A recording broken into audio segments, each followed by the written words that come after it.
नमस्कार दोस्तों, RC study point channel पर आप लोगों का बहुत बहुत स्वागत है। दोस्तों, TET C TET super TET के लिए चुनिंदा प्रश्न है, सीरीज चल रही है। आप लोग इसे देखना ना भूलें। अगर बच्चे आप लोगों ने इसको नहीं देखा है तो मेरे प्ले लिस्ट में जा कर के कई वीडियो पढ़े हैं, उसे देख लीजिए। परीक्षा के लिए बहुत ही इम्पॉर्टेंट है। और चलिए शुरू करते हैं। अब अगली सीरीज जो कि 61 नंबर प्रश्न से शुरू होगा। हर सीरीज में 30 प्रश्न दिए जाएंगे और मैं दे भी रहा हूं ताकि आप लोग आराम से उसे कर सकें। और देखते हैं कि आप लोग आज कितना करते हैं, कितने प्रश्नों को हल करते हैं। इसमें से कमेंट करके ज़रूर बताएं। तो चलिए देखते हैं 61वां प्रश्न क्या है। 20वीं शताब्दी में मनोविज्ञान को माना जाने लगा। तो 20वीं शताब्दी में मनोविज्ञान को क्या माने जाने लगा? तो 20वीं शताब्दी में मनोविज्ञान को व्यवहार का विज्ञान माना जाने लगा। ऑप्शन बी सही होगा। अगला प्रश्न है विकास का अर्थ है।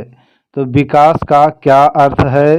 तो विकास का अर्थ इसमें से जो होगा वह है अभिप्रेरणा एवं अनुभव के फलस्वरूप होने वाले परिवर्तनों की उत्तरोत्तर श्रृंखला। ऑप्शन सी सही होगा। यह विकास का अर्थ है।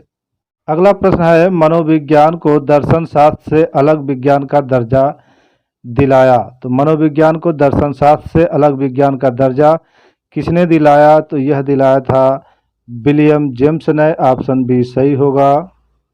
अगला प्रश्न है निम्नलिखित में से कौन सा वृद्धि और विकास के सिद्धांतों से संबंधित नहीं है? तो निम्न में से कौन सा वृद्धि और विकास के सिद्धांतों से संबंधित नहीं है? तो वह है वर्गीकरण का सिद्धांत। ऑप्शन बी सही होगा।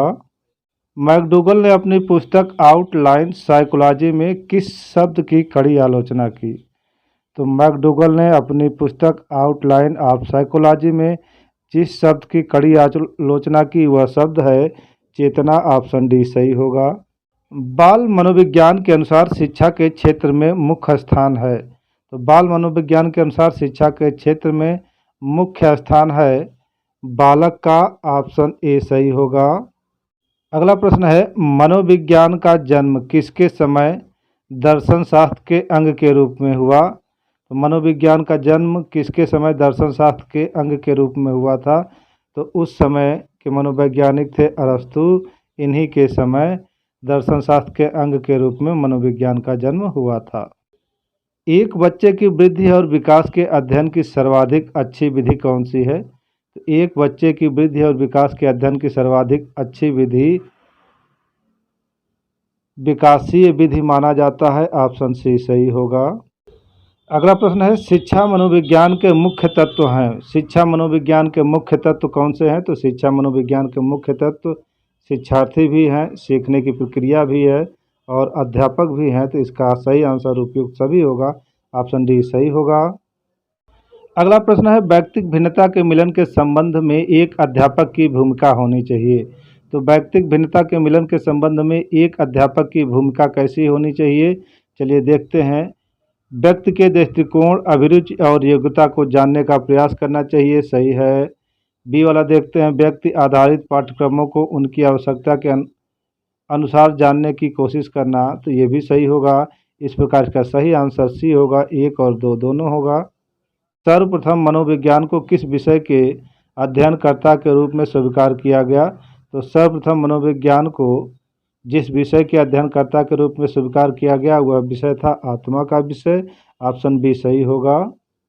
अगला प्रश्न है निम्न में से कौन सा मूल्यांकन के त्रिकोण का भाग नहीं है? तो निम्न में से कौन सा मूल्यांकन के त्रिकोण का भाग नहीं है? तो वह होगा शिक्षण अनुभव। ऑप्शन सी सही होगा। अगला प्रश्न है निम्न में से कौन सी समस्या शिक्षा मनोविज्ञान के क्षेत्र में आती है? तो जो समस्या शिक्षा मनोविज्ञान के क्षेत्र में आती है वह समस्या है शैक्षणिक पिछड़ापन। ऑप्शन डी सही होगा।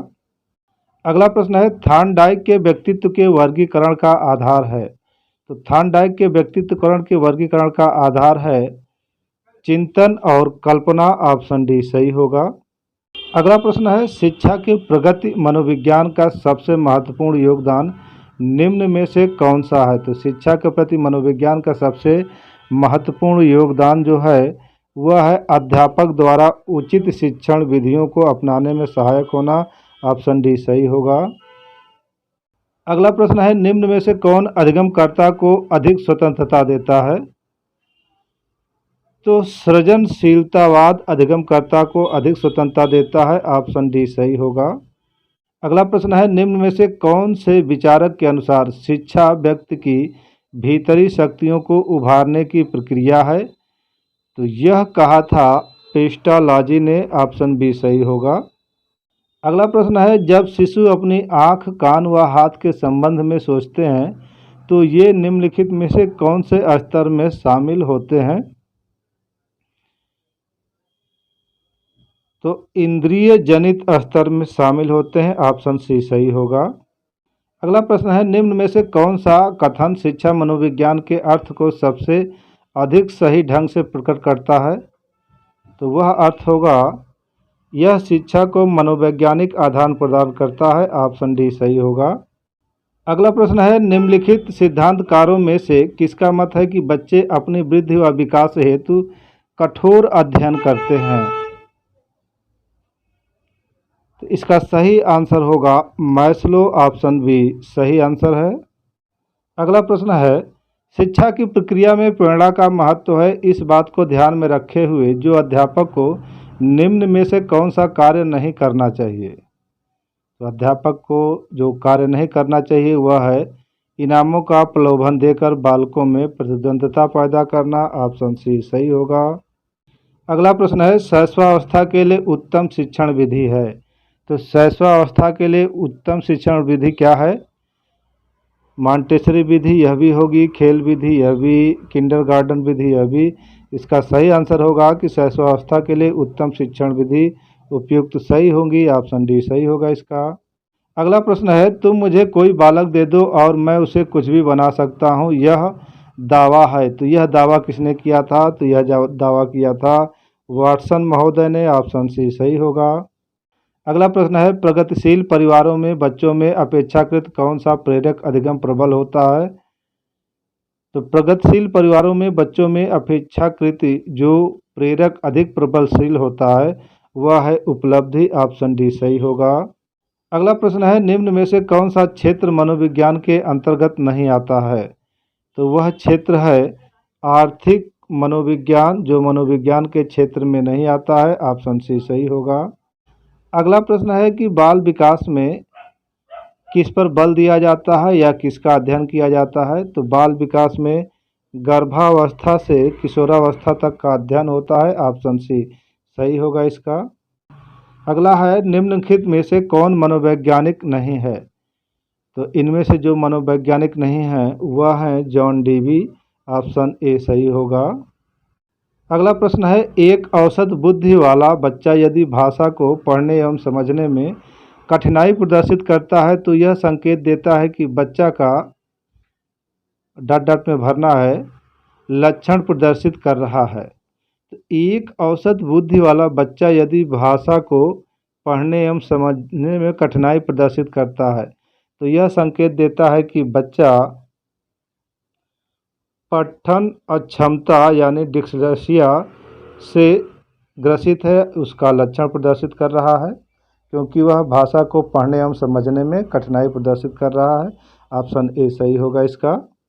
अगला प्रश्न है कि निम्न में से शिक्षा मनोविज्ञान किसमें उपयोगी नहीं है? तो निम्न में से शिक्षा मनोविज्ञान जिसमें उपयोगी नहीं है वह है पशुओं के प्रयोग में। ऑप्शन डी सही होगा। ध्यान देना है कि पशु का प्रयोग मनोविज्ञान में तो किया जाता है लेकिन शिक्षा विज्ञान में इसका प्रयोग नहीं किया जाता, इसलिए इसका सही आंसर होगा ऑप्शन डी। अगला प्रश्न है, सामूहिक अचेतन का संप्रत्यय किसके द्वारा दिया गया था? तो सामूहिक अचेतन का संप्रत्यय युंग के द्वारा दिया गया था। ऑप्शन डी सही होगा। तो दोस्तों, आज का प्रश्न आपको कैसा लगा? अगर अच्छा लगा हो कमेंट करिएगा, दोस्तों में शेयर करिएगा, चैनल को सब्सक्राइब भी करिएगा और बताइए कि आपने आज कितने प्रश्न हल किए। चलिए मिलते हैं अगली वीडियो में।